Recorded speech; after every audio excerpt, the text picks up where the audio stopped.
Welcome to Kenton's videos. Enjoy the video.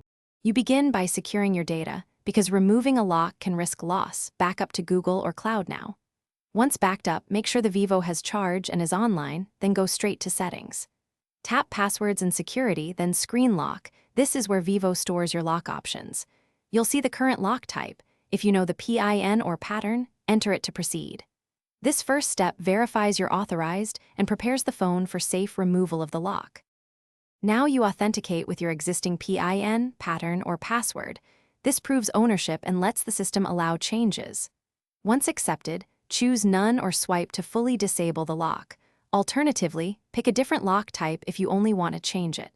Make sure to tap Confirm and follow any on-screen prompts, like removing fingerprints or face data. After the change, lock the phone and wake it to verify the lock is gone. This immediate test, if you cannot authenticate because you forgot credentials, use Google Find My Device to remotely erase the phone.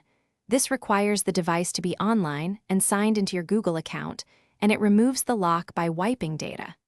If that's not possible, boot into Recovery and perform a factory reset. This also removes the lock but deletes all files, so be aware.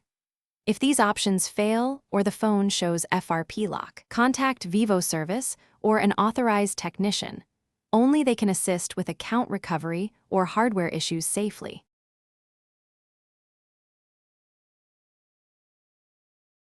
Thanks for watching. Consider subscribing if we helped you.